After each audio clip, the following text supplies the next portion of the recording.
Noong bata pa si Abby, mahilig siyang magbakasyon tuwing tag-init sa bahay ng kanyang Lola Maria sa liblib na baryo ng Sitio Kambal Bundok. Isang matandang bahay na gawa sa kahoy at bato. Itinayo pa noong panahon ng Kastila at pinaliligiran ng matatandang punong nara at balete. Sabi ng mga matatanda, ang lugar ay sagdado daw noon, pero may mga espiritong matagal lang hindi matahimik. Ngayon 26 na siya, matagal na siyang hindi nakakauwi. Nang mamatay si Lola Maria, ipinamana sa kanya ang bahay, kaya minabuti niyang bumalik. Hindi lang para linisin ito, kundi upang muling damhin ang alaala ng kanyang kabataan.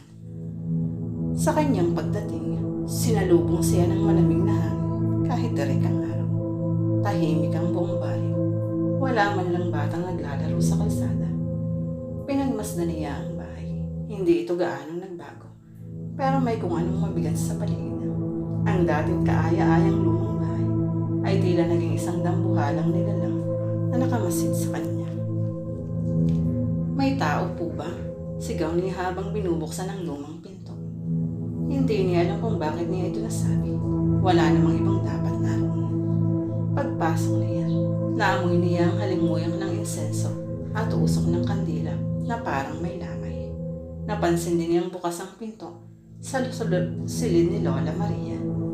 Dati palaging nakakandado ito, parang may humihikayat sa kanyang pumasok. Sa loob ay maraming lumang larawan, mga lumang santo at isang antigong salamin na kasing taas ng tao. Napansin niya ang isang larawan na hindi niya matandaan na nakita noon pa. Larawan iyon ng batang babae na mukha niya, ngunit may kakaibang tingin sa mga mata. Kinagabihan, naglatag si Abby ng kutsyon sa lumang kwarto. Kahit ramdam niyang hindi siya nag-iisa, pinilit niyang matulog. Doon nagsimula ang bangungot. Sa kanyang panaginip, naroon siya sa loob ng bahay, ngunit lahat ng bintana at pinto ay nakasara.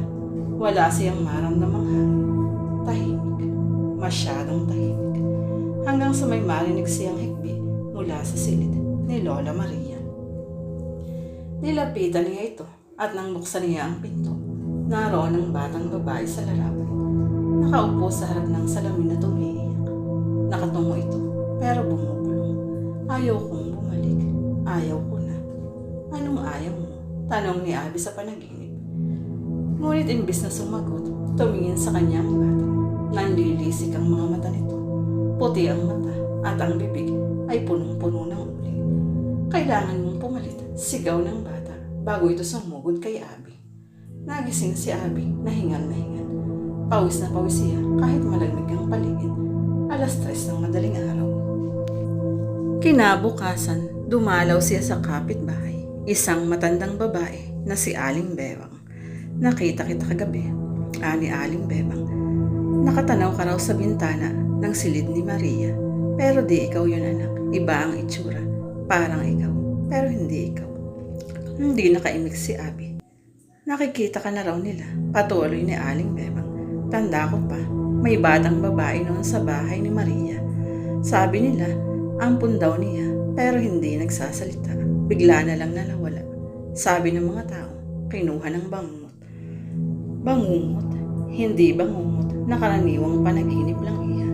Dito sa amin, may nilalang, parang anino, na nananahan sa loob ng bahay. Kumukuha ng anyo ng mga natutulog at inilalagay sila sa ibang mundo. Kapag hindi ka nagising, doon ka na mananatili.